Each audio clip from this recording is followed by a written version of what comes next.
outras estruturas e passa através do diafragma por meio de uma abertura chamada hiato esofágico. Então, o diafragma, que fica na parte inferior, embaixo das costelas, segurando o pulmão, é um músculo involuntário que vai estar ajudando na respiração. Ele tem um canal por onde passa esse esôfago que é chamado de hiato esofágico. Vocês já escutaram falar de... como é o nome? Doni, como é o nome daquele que a gente quer voltar? A comida? Refluxo. Refluxo, isso. Muito obrigado, padre. Vocês já ouviram falar de refluxo? Um dos sintomas, uma das causas do refluxo é justamente esse ato. Quando ele não tem uma passagem adequada, ele não está aberto, ou ele está aberto de uma maneira em que o alimento ele quer voltar. Quando ele está fechadinho, o alimento não volta, ele não tem por onde voltar. Quando ele não está fechado, ele tende a querer voltar. Então nós temos um refluxo. Uma das causas do refluxo, tem várias, tem outras, tá? É em relação a esse ato, que a gente chama de hérnia de hiato, que ela está aberta e o alimento ele tende a querer voltar. Então, a função do esôfago é transportar o alimento ao estômago. Secreta um muco que auxilia nesse transporte. Abre-se no estômago através de uma região chamada osteocárdio. Então, lá em cima com a boca nós temos uma região, nós já falamos isso anteriormente, e agora nós vamos ter outra região, é onde acaba o esôfago e começa o estômago, que é o osteocárdio. É essa região bem aqui onde está circulado, tá? Essa região é o osteocárdio que vai fazer a delimitação, a entrada do esôfago para o estômago. E essa parte também vai fazer parte do estômago, como nós vamos ver daqui para diante. Então, o estômago, ele tem as suas regiões e suas funções também, tá?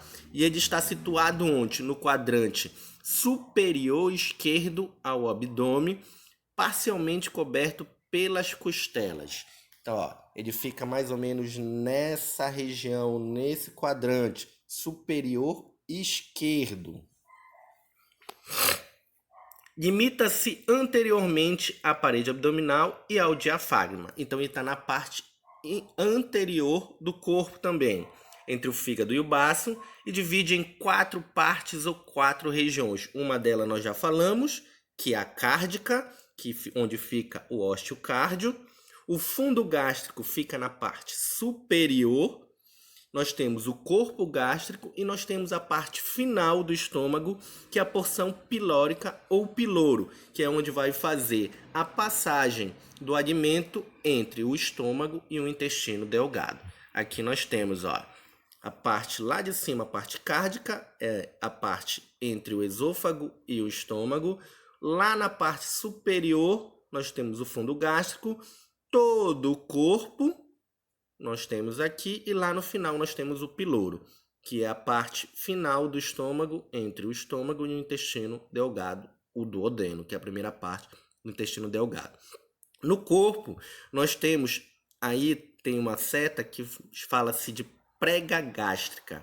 Para que serve essa prega gástrica? Ela serve para aderir o alimento nela. Toda prega, toda parte que a gente vê que tem uma prega, ela vai ter uma adesão maior a determinadas estruturas, uma adesão maior, uma superfície maior de contato. Então, a parede do estômago, quando vazia, apresenta essas pregas, que podem ser vistas a olho nu. A principal atividade química do estômago é iniciar a digestão das proteínas pela pepsina, ou o suco gástrico, tá? Então, aqui no estômago, a principal função é quebra de proteínas. É aqui que a gente vai começar a quebrar essas proteínas. Se a gente não tem isso daqui, a absorção de proteínas ela fica deficitária. Uma interatividade, essa interatividade tá lá no AVA de vocês, olhem, façam, certo? Não deixem de fazer. E aí a gente passa para o intestino, que é a última parte principal do sistema digestório, sendo que o intestino é dividido em intestino delgado e intestino grosso. E o intestino delgado, que é essa primeira parte que a gente está vendo aqui, ele se divide em 3 partes. Primeira parte é o duodeno, segunda parte é o jejuno e a terceira parte é o íleo, certo? Então, o intestino delgado esvazia, o estômago se esvazia no intestino delgado com aproximadamente 3 milímetros, tá? Apresenta 3 segmentos, ao qual já falei. A maior parte da digestão e absorção é feita na primeira parte, tá? Que é no duodeno. E nele como um todo. O duodeno significa 12. Então é mais ou menos 12 centímetros que o duodeno tem. É a menor porção do sistema digestório.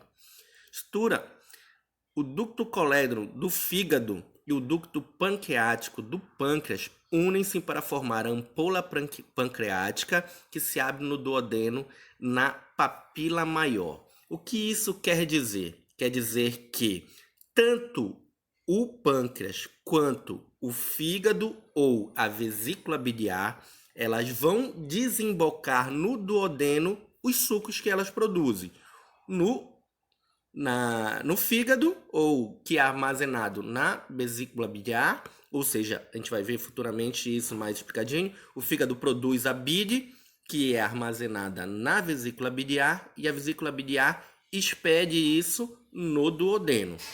E o pâncreas produz o suco pancreático, que também vai desembocar nos seus ductos lá no duodeno para suas funções mais adequadas. Uma delas, quebra de gordura, certo? O jejuno tem cerca de 1 metro de comprimento e estende-se até o íleo, este medindo cerca de 2 metros e une-se ao intestino grosso por uma estrutura chamada de válvula ilocecal. Então, o duodeno tem aproximadamente 12 centímetros, o jejuno aproximadamente 1 metro e o íleo aproximadamente 2 metros de comprimento. Aí nós temos as estruturas, tá? Aí nós temos a parte lá atrás do intestino grosso, o duodeno. Nós temos uma parte um pouco mais escura aqui o jejuno e uma parte um pouco mais clara e maior o íleo.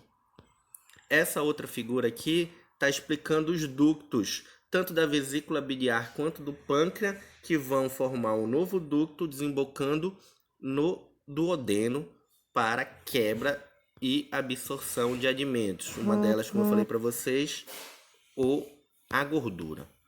Aí nós entramos no intestino grosso. O intestino grosso tem cerca de 1,5 metro de comprimento e diâmetro de mais ou menos 6,5 centímetros. Ele é bem mais grosso. Estendendo-se desde a válvula ilocecal, é onde termina o intestino delgado, tá? Até o ânus é onde termina a região do intestino grosso. Nós vamos ver como se subdivide o intestino grosso, certo? O intestino grosso, ele vem do ceco, apêndice fusiforme. Esse apêndice fusiforme é vermiforme, desculpe, é aquela estruturazinha que inflama quando a gente tem o apendicite. E ela serve para quê? Anteriormente a gente sabia que esse apêndice ele não tinha uma estrutura, uma função definida, ou seja, falava-se que não servia para nada. Hoje em dia a gente já sabe que esse apêndice ele tem uma função importantíssima na parte imunológica do corpo. Ele serve também como estruturas dos vasos linfáticos, passam muito vasos linfáticos ali. Se ele for retirado, ele vai ter o corpo vai ter um déficit, vai ter, a gente pode se falar assim, o corpo vai ficar ruim, não vai funcionar normalmente, não. Se ele for retirado, o corpo vai ter uma piora, uma pequena função diminuída no seu sistema imunológico. Mas se ele for retirado, grandes coisas não vão interferir no metabolismo, certo? Pregas semilunares tênias do colo, colo ascendente, fluxura direita, colo transverso, fluxura esquerda, colo descendente e colo sigmoide e ânus. Essas são as estruturas que formam um sistema digestório. O que seria importante agora para a gente, que é questão de prova, é o seguinte: é vocês identificarem que nós temos uma estrutura pequenininha aqui embaixo, onde começa o intestino grosso, que é o apêndice. E nós temos essa primeira parte lateral esquerda, deste lado daqui, nós temos o colo ascendente. Nós temos a parte superior lá em cima, na horizontal, nós temos o colo transverso. Na parte direita, na vertical, nós temos o colo ascendente.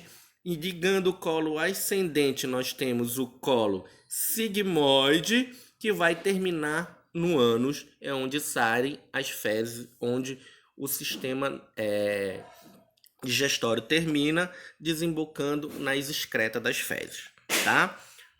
Então, nós temos mais uma interatividade que tá no AVA, no sistema lá de vocês. Deem uma lida, respondam por lá, perguntem, que eu vou estar também respondendo a qualquer questionamento de vocês lá, tá?